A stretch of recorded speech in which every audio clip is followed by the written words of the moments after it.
Hey everyone, this is Derrick Broze of the Conscious Resistance Network, and today I want to rant with you a little bit about, I guess essentially we're going to talk about borders, we're going to talk about the caravan, and we're going to talk about John Chau, the man who was apparently killed by trying to come onto an island of indigenous people who are mostly uncontacted. We're going to talk about all that, but first I want to remind you guys to bookmark theconsciousresistance.com. Right here you can see our website. You get all of our latest articles, videos, essays, interviews, etc. Every week I send out a little weekly update like this one here, which you can get right into your email box if you subscribe right here. And of course, those who are interested in going to Acapulco in a couple months, you can get discounted tickets right here. Click there and get you signed up. Alright, well let's get into this, guys. I'm talking, and I know some of you, this is going to be kind of like a little late. Like this happened 3 days ago. Oh my gosh, I'm just talking about it 3 days later. But I think it's worth dissecting. Not from a news perspective or a journalist perspective. We're going to talk philosophy today. That's what we're looking at here, right? So let me break down this situation, first of all, and say that, okay, we're talking about the migrant, illegal immigrants, some people are calling it invasion, some people are saying, it's asylum seekers, etc. And we have the kind of mainstream perspective, right? And then we have the conspiratorial perspective, which says things like, this is being funded by the United Nations, and George Soros' fingerprints are all over it, and this is it's ethnic displacement in order to help bring about multiculturalism in the New World Order, yada yada yada. And then you also have the philosophical perspective, talking about like borders, and I'm of course taking this from more of a libertarian perspective. And then we just have the humanity aspect of it. Okay, so we're going to get into all that, and then we're also going to look at the John Chau situation and see what we can come up with, because for some reason I've been seeing people compare these two situations on social media.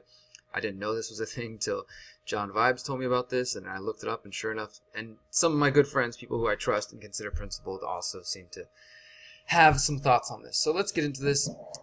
By now you've heard that the caravan made its way through Mexico. They got to Tijuana, and there's several thousand people now. Some estimates saying somewhere in the range of 5,000 people in total. There's a couple different groups, 500 here, a few thousand there. And what happened earlier this week was that a small group out of the larger group actually rushed the border and the fence, the border fence over there on Tijuana, kind of trying to come into the U.S. side, right?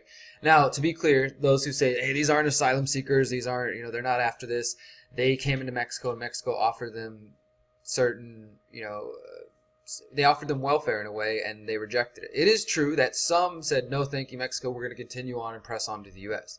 But some did. There are reports saying that some of the people, maybe as much as 1,000, actually stayed in parts of Mexico, and maybe they were like, you know what, we're getting the help we need here, we don't need to go further. So you have some of that, right? But others, maybe they've been told, and it is true, the Democrats tell everybody that there's free health care, there's free this and that, and there are some people who think that they literally just need to make it into the U.S. and their life is going to be saved and taken care of. And maybe at different times in the past it has been that. These days it doesn't seem so much like that.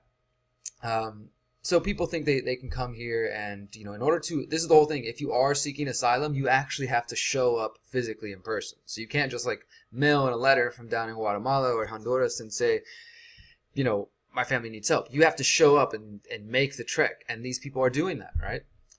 So I saw some reports, including Luke Rogowski of We Are Change, went down there and Tijuana with Carlos Morales, and he, was showing there are a lot of men there. Like people are saying, hey, these are a lot of military-age men, and all the cameras are only showing men and women, children, women and children getting gassed by the Border Patrol, because that's basically what happened. Is once this small group of people, which apparently included women and children, rushed the border fence, the Border Patrol on the U.S. side use tear gas to protect and defend the border, they say, and of course people respond and say like, hey, this is a war crime, this is, some people are comparing it to things like Standing Rock, although I kind of take a different perspective. And this is one opinion columnist here from USA Today saying using tear gas on illegal migrants isn't a war crime, it's nothing new and saves lives, which is kind of weird, but basically just justifying state power and state control.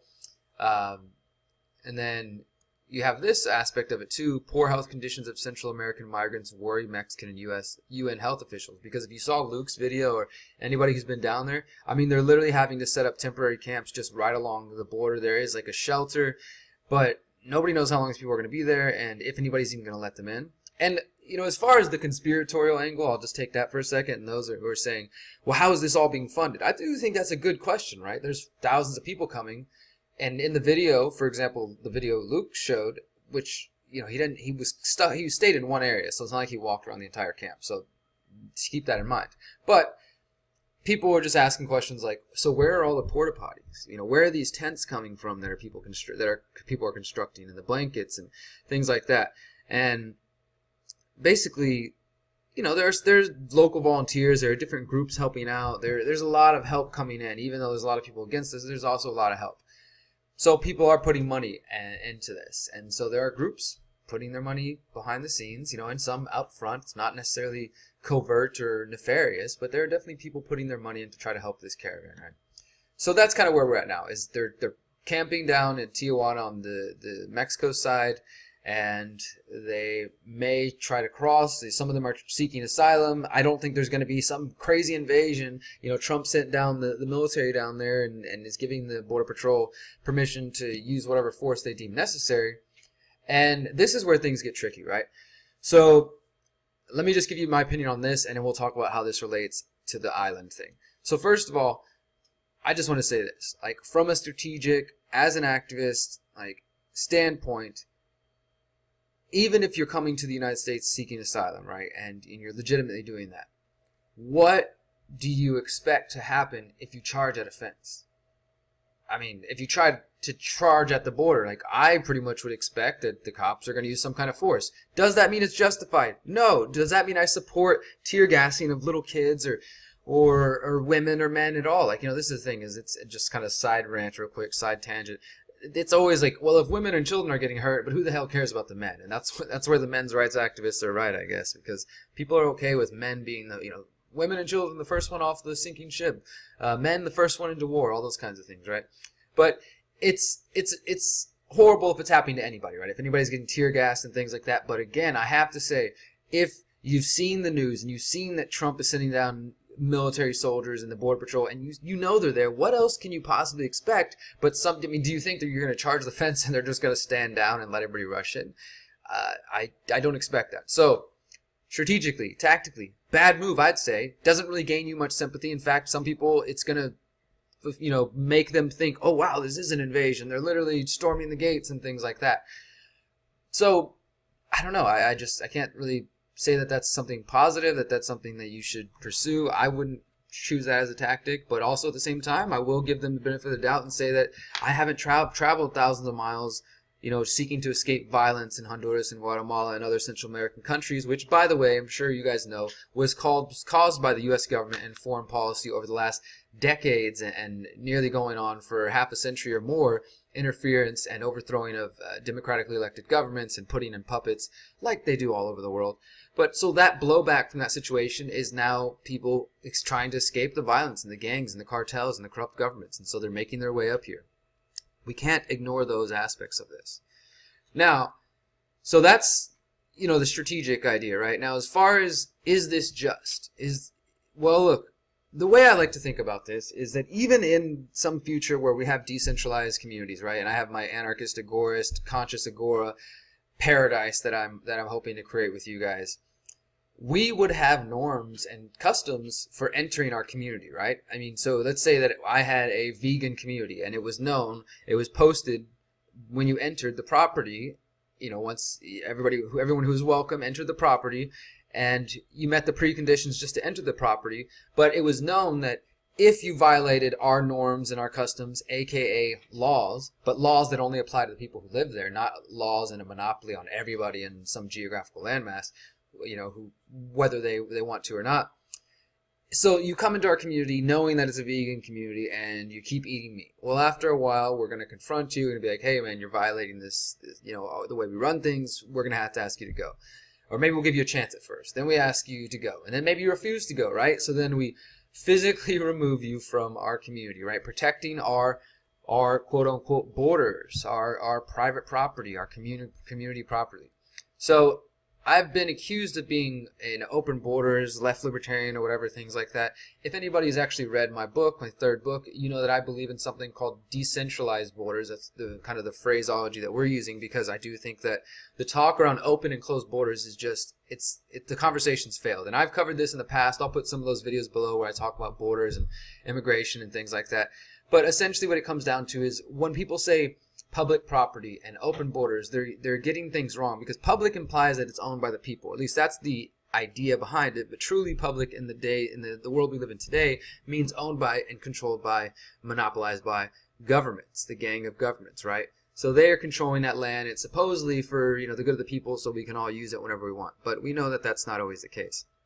So in a future society, we would probably have a mix of different types of property. Individuals who want to have communal property, individuals who, you know, have their own isolated lands, and then some types of mixed property situations. I mean, we really can't predict or imagine, but I know that things are going to continue to decentralize, right? So that's what I believe in, right? So even in that situation, though, I still think it's not immoral, wrong, unethical, or violence to say, hey, we have things you have to fulfill in order to be able to come into our community, right? Because I don't think even the people who call themselves and identify as open borders truly mean like open borders, anything goes, like, you know, I'm just going to let every single person in there. And if so, I don't think they're being very wise about that. So with that said, I can understand, you know, let's imagine the situation I just said, right? You eat meat, we eventually kick you out, we physically remove you. Well, what happens, though, if you come back with a bunch of meat eaters, carnivores, and you're trying to take over our vegan community, and you decide to storm the gates, right?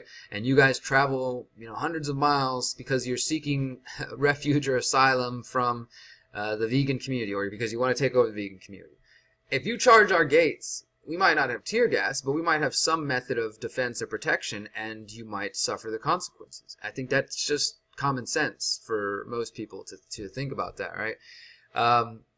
However, and this is really the important aspect to remember, is that the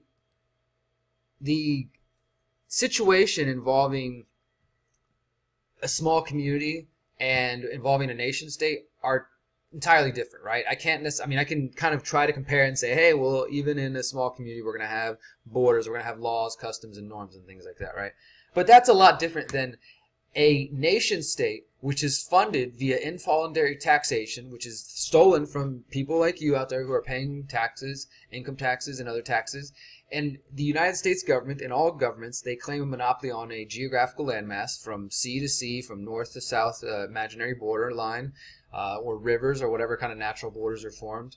And then they use their guns to take from us and use it for whatever. And that includes, it's supposed to include protection of the border and things like that, right? But whether or not you wanted it, they're taking your money and they're going to go put it towards this. Now, let's say that the situation was different. Let's say that this caravan tried to storm the gates of some private farmer, right, just on his own property.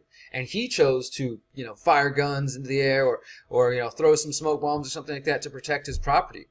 That would be maybe a little bit closer to the situation I'm talking about, right? Because it's an individual protecting his property that he, let's just imagine hypothetically that he homesteaded this and, you know, he has it justly. There's no illegitimate factor to this.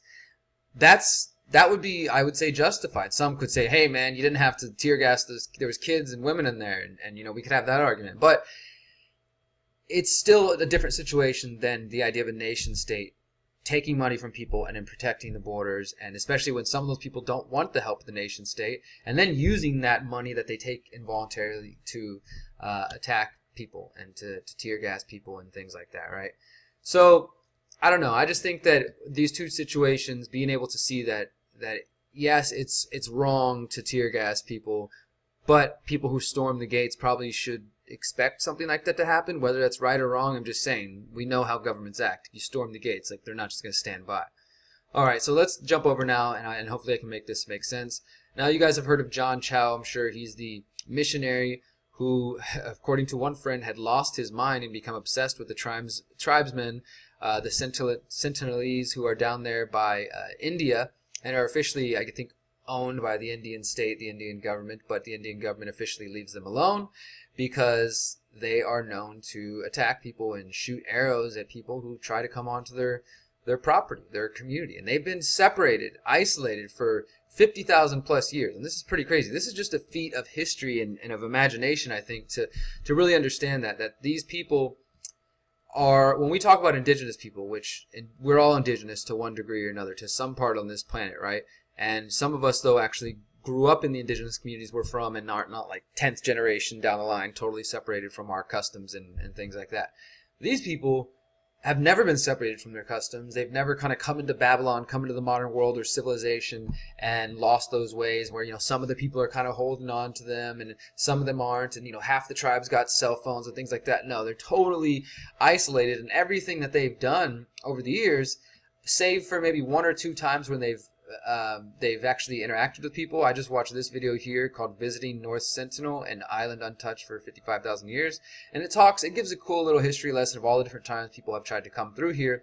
And the fact that in the past, colonizers, let me call them what they are, colonizers, came to this island and actually kidnapped some of them, kidnapped some kids and some elderly. And the elderly died, of course, because they got sick. And so India has now kind of decided, like, we're going to leave them alone. Like I said, there was one guy who came back and forth and was able to trade coconuts with them and things like that. There's been, kind of limited interactions here. But for the most part now, they're just going to be left alone. People don't want to keep bothering them and things like that. The worst part of all, now let me just talk about this colonizer mentality, is now, not with the Sentinelese, but with some other smaller tribes that are also uncontacted but are slowly kind of becoming exposed to Babylon. There are people out there running what they're calling human tourism or human safaris, things like this, and where you can drive through the tribe and they're saying, oh, look to your left and you'll see this primitive tribe that has no idea what cell phones are, TVs, and people get to ooh and ah and take pictures of them. It makes me sick because this is the kind of, I hate to say it because I know some of you guys are going to get triggered, but it is a racist mentality. It is, at the least, maybe this isn't based on race, right? Because I really do have a problem with the word racism. We're going to get into that in a coming video, racism versus colorism. But at the least, it's a first world person and a privileged person coming to look down on the third world and say, oh, look at these people, they're so far behind us, let's study them or look at them like they're in zoos. And that's why some people say that even the field of anthropology is kind of a colonial kind of colonizer type mentality and field of study. But yeah, so there's these human safaris going on now. And honestly, I place this guy John Chau, no matter how good his intentions are, he wanted to bring Jesus to these people, in the realm of colonizer. And I had a good friend, Danny Quest of Truther.us,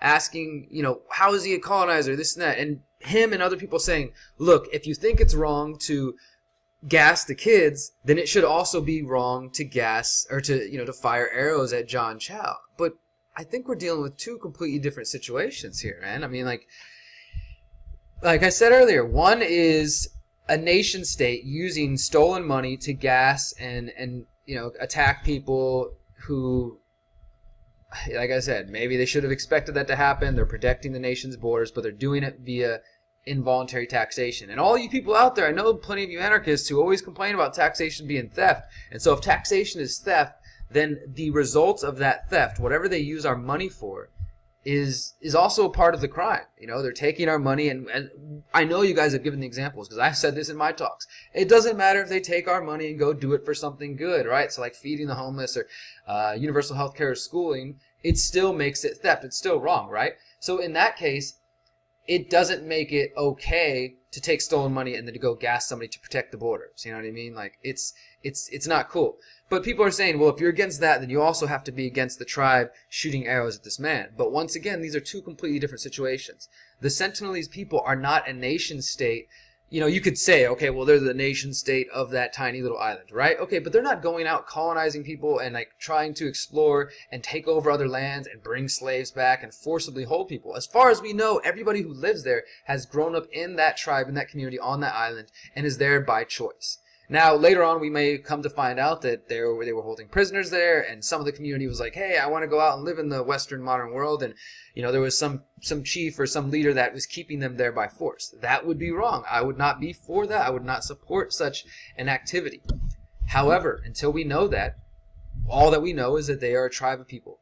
not only are there the sort of risks of getting them sick, and some people say we have modern medicine, that's not a concern anymore, but even if you don't worry about the health concerns and say you don't think it's colonization, to me, just on the human level, it is sad to think that people are so desperate, because I've seen some of the comments online. People are like, well, if they have AC, if they have cars, they'll love it. I didn't know anything about it. Just people think that like all they need is to be exposed to the modern conveniences that we have, and then they'll finally be happy. They're missing out, guys. These poor people are missing out on the real world, and we need to save them because they're running around in their underwear, they don't have clothes, or they're using spears and yada. Man, they're probably living a freaking paradise compared to most people who are gobbling Big Macs and eating all this crappy food, stressed out by their jobs, and living in Babylon, and living with 24/7 news channels telling them that Donald Trump. These people don't even know who Donald Trump is. Can you imagine that? Can you imagine how amazing it is to be these people, to be living in a world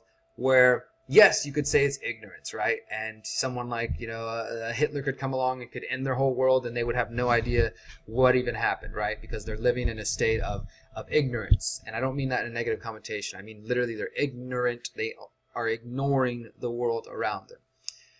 I'd say I'd envy that position, right? It might be a good place to be. But overall, when people, they think of the noble savage, right? This myth of like, oh, Native Americans, and they try to like take our people and our tribes, and I say this as somebody who, I didn't grow up in a reservation. I've had to learn and reconnect to the ancestors that I come from.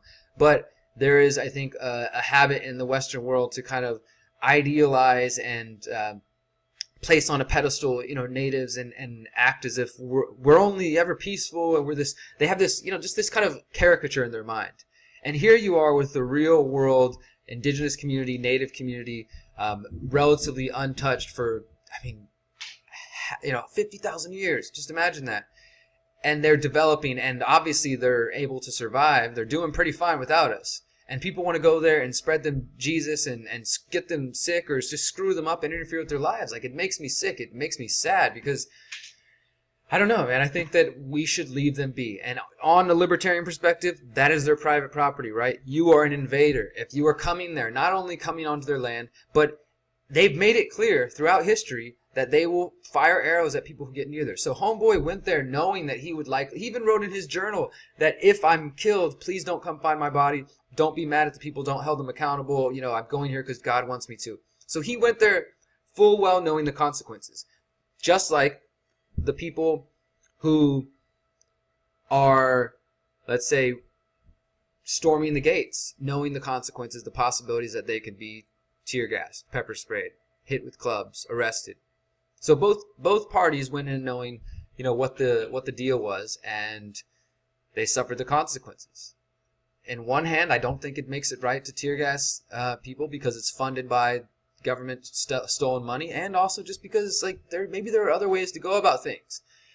On the other hand, when it comes to the island, it's a much smaller community. It's a more what we would consider down at the communal level, protecting our private property, and I don't see any argument against that. That doesn't mean I hate Christians or I'm thankful this guy died. I wish he would have thought a little bit more clear. But to me, again, it's part of that colonialist mindset that says, oh my God, these people are living. They've never heard the word Jesus. I can be the one to expose them to Jesus. And oh my God, then they can go to the kingdom of heaven. It's just this bullshit. Look, I don't care what God, what religion you believe in, but the Creator speaks to people in all kinds of ways. Okay? He doesn't need to, these people don't need to read the Bible to be connected to the Creator. I guarantee you they are probably much more deeply connected to this planet and to creation than the people who are going to church every Sunday, at least a lot of them, right? So, I don't know. Those are my thoughts. I would love to hear your thoughts below. I ranted a little longer than I planned to, but hopefully something that is in here was entertaining, informative, or valuable. Once again, I want to remind you guys to bookmark theconsciousresistance.com. This is the only way you can stay up to date with my work. I will be leaving Facebook, YouTube, Google, Amazon, Twitter, Instagram, and all of those as of January 2019. The only way to keep up is to follow this website, get our emails, follow on Steemit, DTube, Minds.com, MeWe, BitChute, and freedomcells.org. And also I have a Telegram channel, so lots of opportunities to stay in touch with me. So don't cry to me and complain if you can't see me on Facebook or YouTube, because I'm still doing the same thing. Why don't you take some action and follow me where you can? Thank you guys so much for listening. I'll talk to you soon. Remember, You are powerful, you are beautiful, and you are free. Peace.